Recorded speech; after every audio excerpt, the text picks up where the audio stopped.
कक्षा 11वीं वाले सभी बच्चों का भौतिक शास्त्र यानी कि फिज़िक्स का पेपर आ चुका है।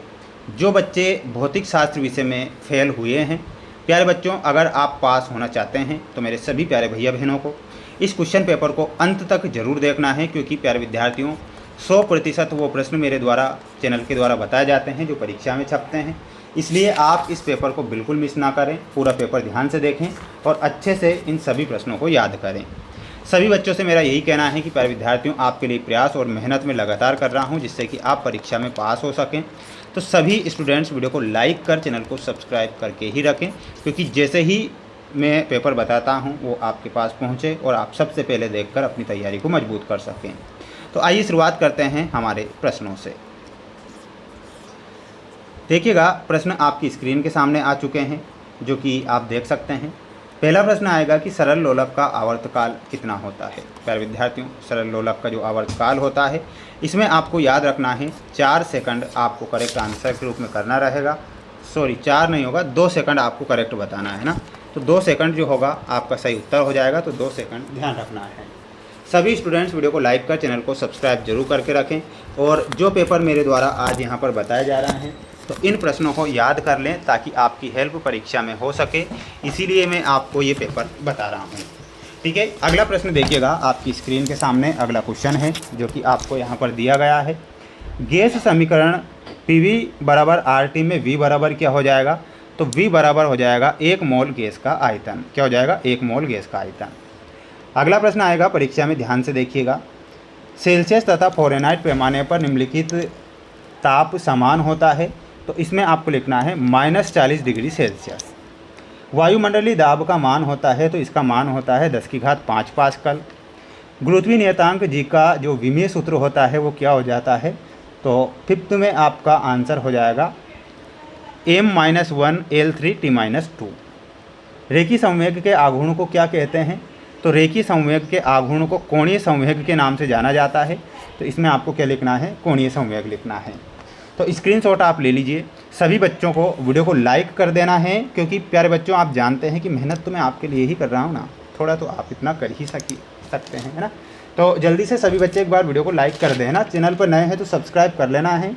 प्रतिबल का विमीय सूत्र है, तो प्रतिबल का जो विमीय सूत्र होता है वो क्या होता है, ध्यान रखिएगा, ml-2t-2।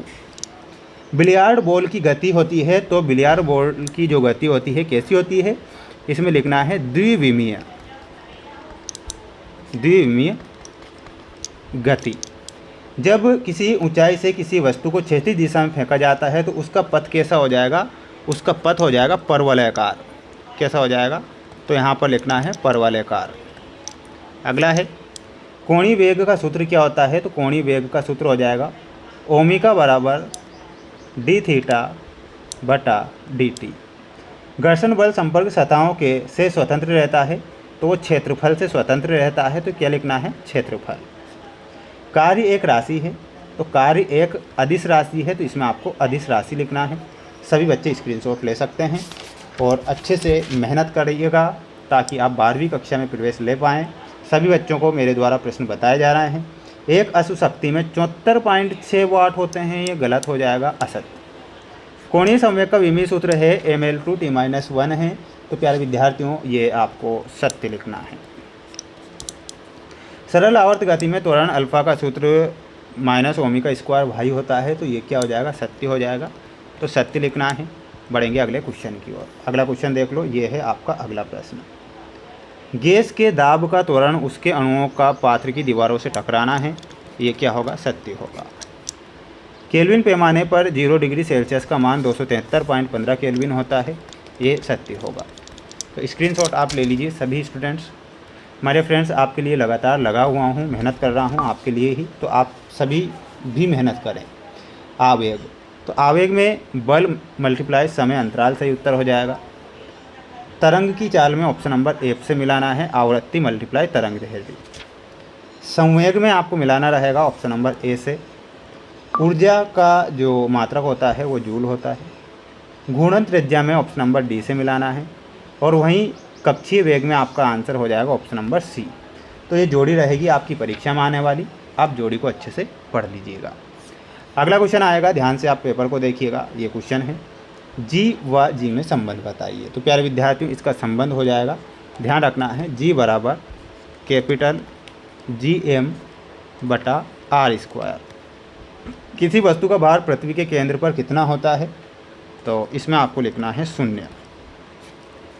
हुक के नियम की सीमा लिखिए। तो हुक के नियम की सीमा क्या होती है? प्रत्यास्थता की सीमा के अंदर लागू होता है। क्या लिखना है? हुक का नियम प्रत्यास्थता की सीमा के अंदर लागू होता है। द्रव चालित लिफ्ट किस सिद्धांत पर आधारित होती है? तो वो होती है पास्कल के सिद्धांत पर आधारित। तो इसमें पास्कल लिखना है। 1 कैलोरी का मान जूल में कितना होता है? तो प्यारे विद्यार्थियों, जूल में बताना है 4.18 जूल। ये आपका सही उत्तर होगा। आप सभी बच्चे स्क्रीनशॉट जल्दी से ले लें, और जितने बच्चे वीडियो को देख रहे हैं प्यारे विद्यार्थियों, ये आपकी स्क्रीन के सामने जो प्रश्न मैं बता रहा हूँ, आप इन्हें याद जरूर करें।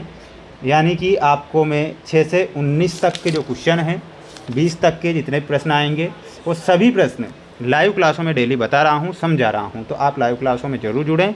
लाइव क्लासों में जुड़ने के लिए चैनल को सब्सक्राइब जरूर करना पड़ेगा। तब तक आप सभी विद्यार्थी इन प्रश्नों को याद करके रखें। जय हिंद।